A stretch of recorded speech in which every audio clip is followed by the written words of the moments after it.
Daniel and Laura Harper had always been proud of their daughter, Emily, a quiet, intelligent girl who seemed harmless to anyone who met her. From the outside, they appeared to be a normal family living in the peaceful town of Brookdale. Friendly neighbors, hardworking parents, and a bright young woman who kept mostly to herself. No one suspected that behind Emily's calm and distant demeanor, something far darker was quietly growing. Beneath the surface of those ordinary routines, a chilling transformation was taking place, one that would turn the Harper family's home into a scene of unimaginable horror and make Emily the very nightmare her parents never saw coming. The town of Brookdale was the kind of place where life moved slowly and quietly.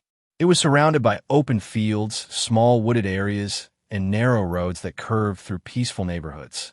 Most people in the town had lived there for many years, and many families knew each other for generations. Neighbors greeted one another in the mornings.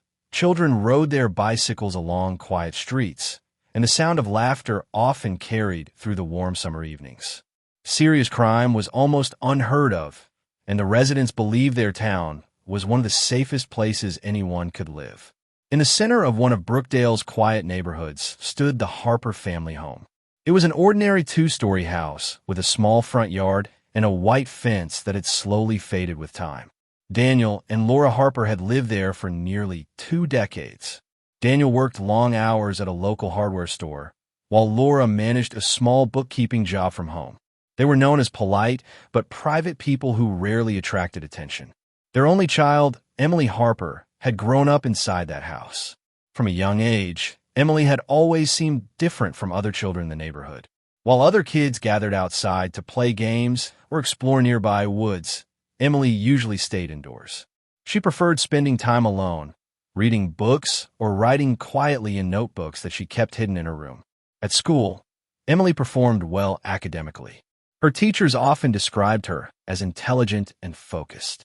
However, she rarely spoke during class discussions and almost never joined group activities. Her quiet nature made her difficult to understand. Some classmates believed she was simply shy, while others thought she preferred isolation. As the years passed, Emily's quiet behavior slowly turned into something more unusual. She began distancing herself from almost everyone around her, including her own family. The peaceful life inside the Harper house started to feel. As Emily moved deeper into her teenage years, the changes in her behavior became harder to ignore. She still attended school regularly and continued earning strong grades, but something about her attitude had shifted. Her presence felt distant, as if she were physically there but mentally somewhere else. Teachers noticed that she rarely reacted to anything around her. Praise, criticism, or even excitement from classmates seemed to pass by her without much response. Emily spent most of her time alone.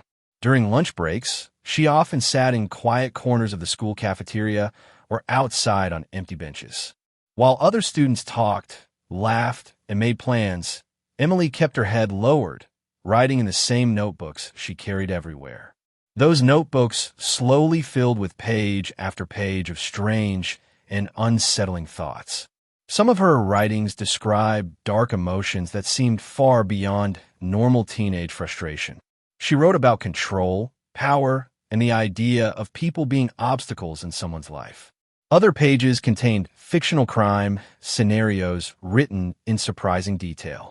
The situations described in those pages were often complex and carefully thought out, almost like someone studying how crimes could happen without being discovered. One teacher eventually noticed a few of these pages while collecting assignments.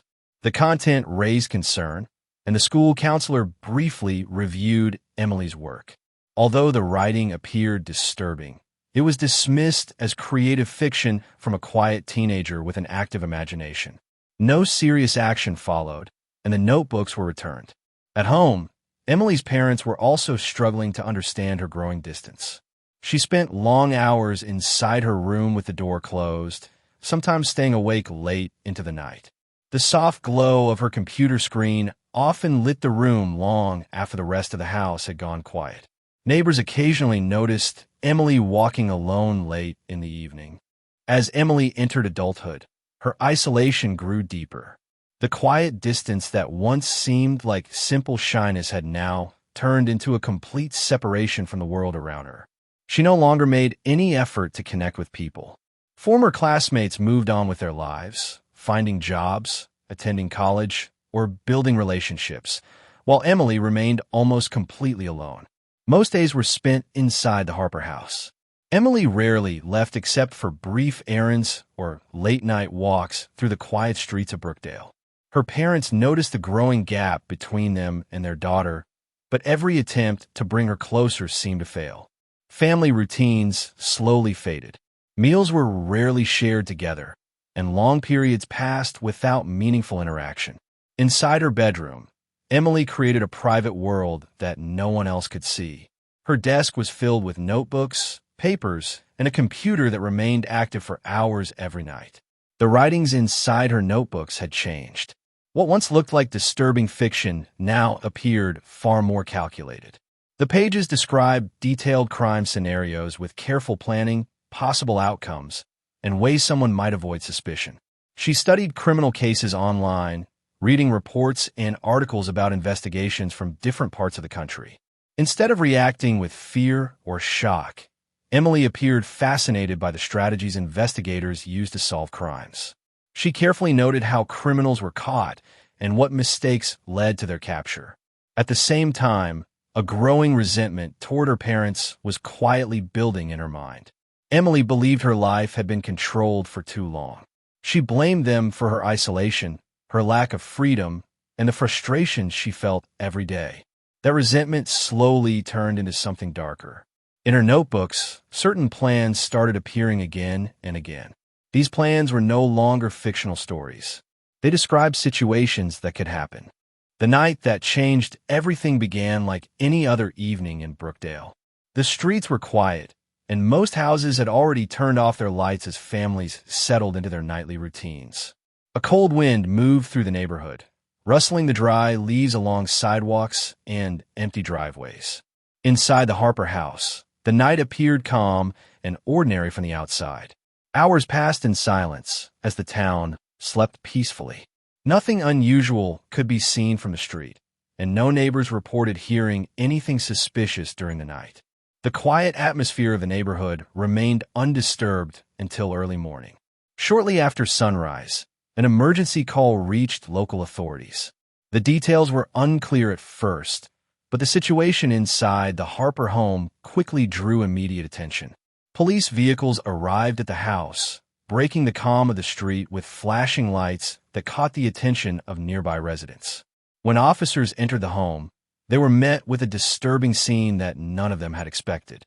Daniel and Laura Harper were discovered lifeless inside their own house. The discovery instantly turned the quiet home into a major crime scene. Investigators quickly began examining the property. What they found raised many questions. The front door was locked, and there were no signs of forced entry anywhere in the house. Windows were closed and secure. Nothing appeared stolen or damaged, and the rooms were mostly undisturbed. One detail stood out immediately. Emily Harper was nowhere to be found. At first, investigators believed she might have escaped from the house during a dangerous situation. Search teams began looking for her throughout the neighborhood, believing she could still be in danger somewhere nearby. News spread rapidly across Brookdale. Residents watched police activity with growing shock and fear. Many could not believe such a violent crime had taken place in their quiet town. As investigators continued examining the Harper house, every room was carefully searched for clues. The process was slow and detailed. Officers photographed the scene, collected evidence, and documented every object that could possibly explain what had happened during the night. At first glance, the home looked almost normal, which made the situation even more unsettling. When detectives entered Emily's bedroom, they immediately noticed how different the room felt compared to the rest of the house. The space was neat but unusually quiet, as if someone had carefully organized everything before leaving. On a desk near the window sat several thick notebooks stacked on top of each other. Inside those notebooks, investigators discovered page after page of disturbing writing. Many of the pages described violent situations with shocking detail. Some entries outlined step-by-step plans showing how someone could commit a crime and avoid suspicion afterward. The descriptions were calm, organized, and written with surprising patience. As detectives read further, certain passages began to stand out. A few scenarios looked very similar to the crime that had taken place inside the Harper home. The similarities were too strong to ignore. The discovery raised immediate concerns among investigators. The search continued, and officers turned their attention to Emily's computer. Digital records showed months of online research connected to criminal investigations. There were searches about forensic science, police response times, and how investigators solved difficult cases. It became clear that someone had spent a long time studying how crimes were investigated. The investigation then expanded outside the house. Detectives reviewed security cameras from nearby streets and buildings. One camera positioned several houses away had captured something important. During the late hours of the night, a single person was seen leaving the Harper property and walking quietly. As the investigation continued, authorities expanded their search far beyond the quiet streets of Brookdale. Detectives knew that if Emily had planned to leave the town, she might already be miles away. Teams began reviewing every possible record connected to her life, hoping to find a clue that could reveal where she had gone. Bank activity quickly drew their attention. Emily had access to a small personal savings account that her parents had opened for her years earlier. When investigators examined the records, they noticed something unusual. Several weeks before the crime, small amounts of money had been withdrawn from the account on different days. The withdrawals were not large enough to attract immediate attention, but together they formed a careful pattern. It appeared that someone had been quietly preparing for a long trip. Further examination of Emily's computer revealed more troubling details.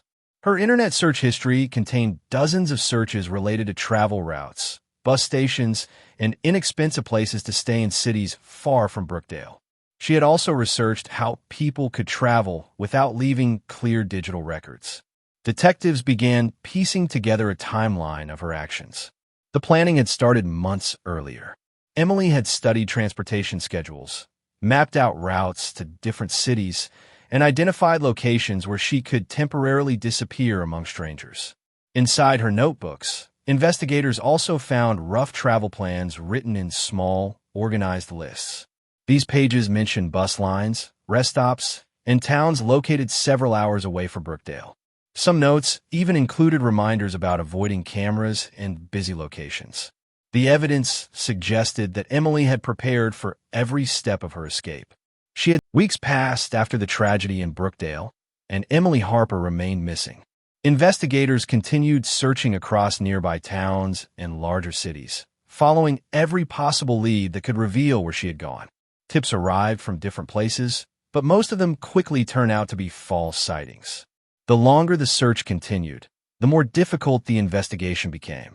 Detectives carefully reviewed transportation records, surveillance footage, and financial activity connected to Emily. After weeks of searching, investigators finally received information that led them to a distant city several states away from Brookdale. Authorities had been quietly tracking possible sightings connected to Emily Harper, and one lead began to stand out from the rest. A young woman matching her description had recently rented a small room in a crowded neighborhood where people often came and went without drawing much attention. Surveillance teams began monitoring the location carefully. The woman living there had changed her appearance. Her hair was shorter, and her clothing style was different from the images investigators had first shared with the public. At first glance, she looked like someone trying to start a completely new life among strangers. However, small details still matched the missing suspect. Her height, posture, and movements strongly resembled Emily. Investigators compared recent surveillance footage with older photographs and concluded that they had finally located her. Authorities moved in quietly and took her into custody without incident. The arrest ended weeks of uncertainty that had surrounded the Harper family tragedy. News of her capture quickly spread back to Brookdale, where residents had been following every update with disbelief. As investigators reviewed the full collection of evidence, a disturbing picture began to form. Emily's notebooks contain months of planning and careful preparation. Her online research showed a deep interest in criminal investigations and methods used by law enforcement. Financial records and travel plans confirmed that she had prepared for her escape long before the crime took place. The peaceful town of Brookdale struggled to understand how someone raised in their quiet community could commit such a horrifying act. Many residents had watched Emily grow up and never imagined that darkness had been developing behind her quiet behavior. The Harper house remained empty after the tragedy.